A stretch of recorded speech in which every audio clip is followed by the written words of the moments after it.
Hello everyone and welcome back to another episode of Pivotal Change. I'm your host Ryan Conn with CS Business Consulting, and this is a show all about leadership, entrepreneurs, business executives, and people that have influence or just want to grow their influence and how they can make those couple of steps or those pivotal changes that are going to help them down their journey to success.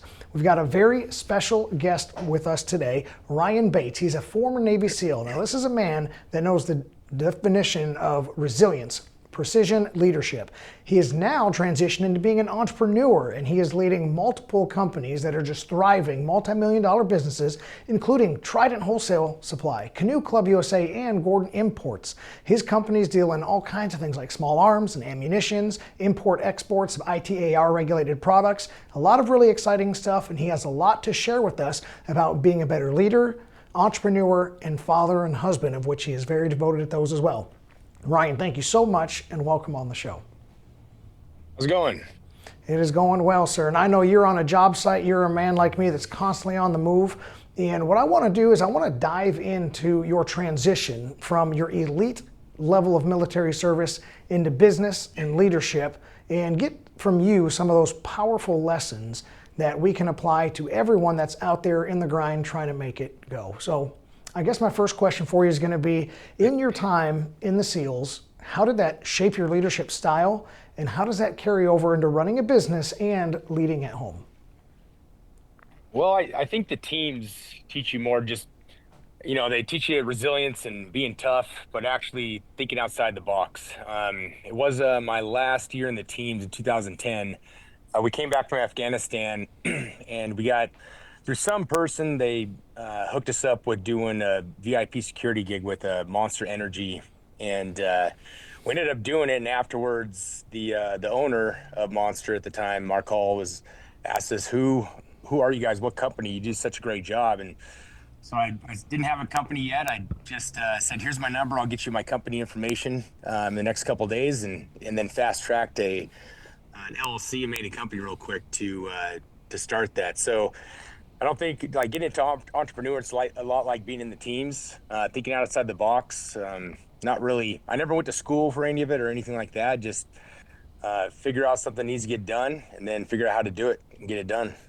I really like what you're saying is thinking outside the box, is that most people would have probably, like a robot, been like, well, I don't have a business. This is just me and my buddies doing a side gig. But instead, you capitalized on an opportunity. You relied on probably some of your training, your stress inoculation to say, hey, don't panic in an I don't know scenario, and let's just go ahead and stick a pin in it and get this guy the information he wants. Let's create the company he needs and rise from there. Is that a fair assessment?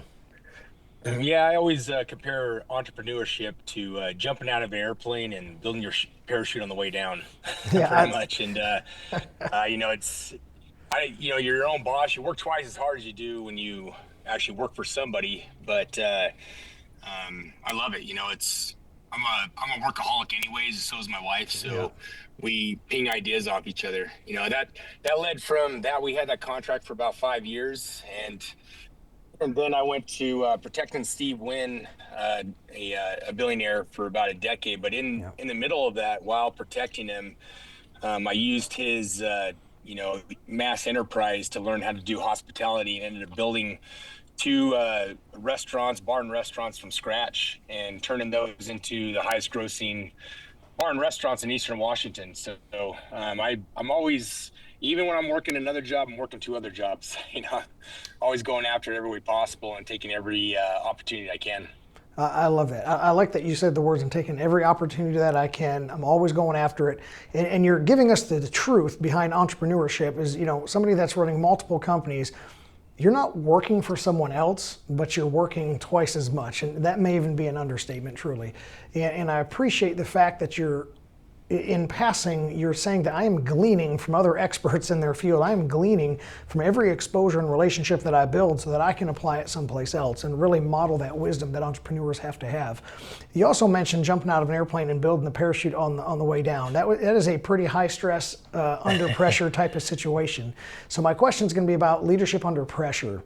You have people that have never been in law enforcement or the military, and even in those branches have never really been in huge high stress situations potentially.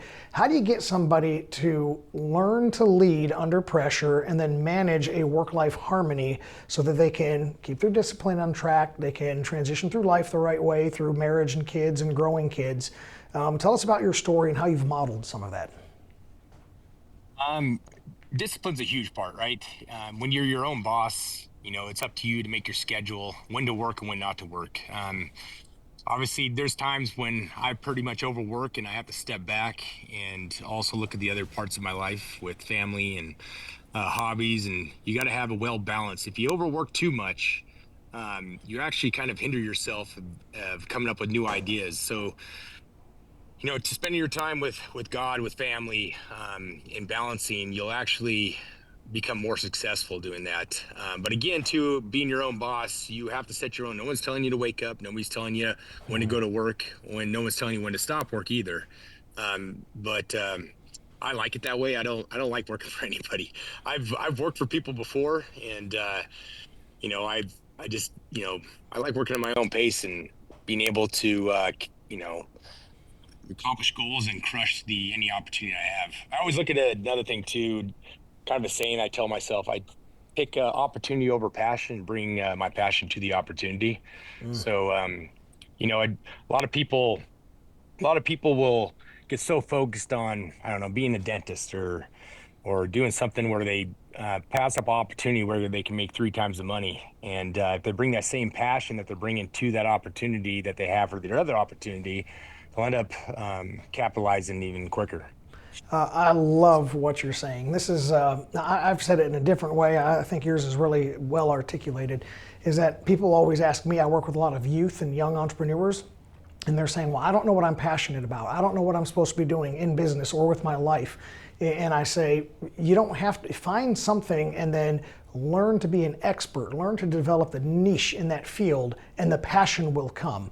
And then the fire that burns inside of you, you can apply that to anything and make it successful. And once it's successful, you're going to be passionate about it. So I really like how you're saying, put your passion towards the opportunity. And I think that's really well said, and something that a lot of entrepreneurs and old and young both need to hear that.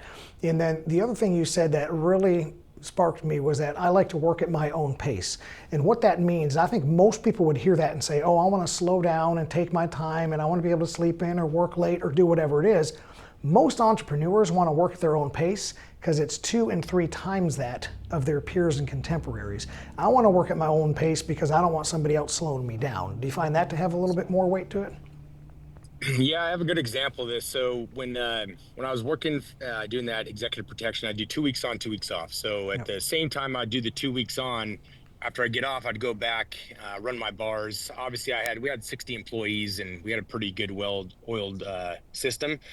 We had our son, obviously, late nights at restaurants are not good for family life. So I ended up selling them and making a pretty good profit. Well, the person I was protecting was so impressed by it, he brought me into his corporation as a director and started learning every portion of his business. What I didn't like about working for a corporation vice being an entrepreneur is when I see something that needs to be fixed, I fix it quick, move on to the next situation. A lot of times, the corporation is a lot of red tape. It takes a Yeah. long time to change things, and that's one of the reasons I just never found it. Me, if I see a problem, I fix it there, boom, next problem, keep going and move quickly and efficiently. And a lot of times, when you work for the man, you're at his pace, and I just never like that. Yeah, I appreciate what you're saying is that one of my pet peeves that I impart to other people is procrastination. And Yeah. I'm just like, guys, just get it done. Just dedicate the resources necessary to accomplish this task, knock it out, and move on to the next task. And a lot of people want to overthink or underplay the seriousness of it or go right up to that deadline. Who cares about deadlines? Get it done now. And the deadline's not a Yes. non-issue. And I agree. I've worked with large corporations, and man, I tell you what, I don't enjoy about brief moments of working with corporations. The other 98% is miserable. So that's really good. So let me ask this question. This will be kind of the last question for this segment here.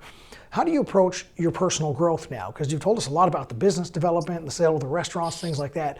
How do you get your personal growth and development when you're doing all of these things? Like, what are your daily habits? What kind of mindset do you carry on a daily basis? Did it come through military training? Tell us how you make time for those things as well.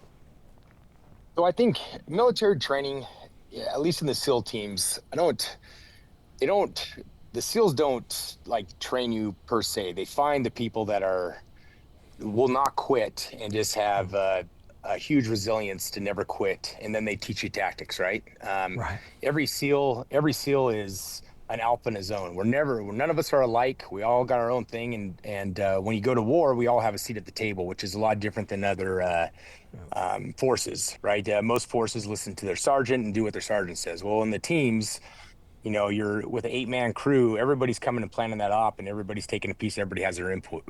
So I guess in the SEAL teams, you're not really military, if that makes sense. It We does. don't have good grooming, we don't salute, we don't do anything, we just get the job done. And so I think that was always in me. The teams just showed you that was in you. And it's through selection and going through all your different selection courses, you come out with the cream of a crop of just independent alpha thinkers. Most guys, when they get out of the teams, they go to their corners of the world and they're successful in their own ways. I've got guys that are astronauts, guys that are doctors, guys that are $1 million entrepreneurs, and we all keep that brotherhood, and we're all kind of alphas even when we get into the normal world again. Very rarely do you find SEALs when they get back into the normal world that they're not successful in being a civilian too. But yeah, what was it? Sorry, maybe I No, overstepped. I didn't that's answer the good. It's question. actually a good spot. No, you answered a great question that was needing answered. This is a good spot for me to put a pin in everything, and we're going to come back right after this commercial break with more pivotal change. So sit tight. We'll see you in just a moment.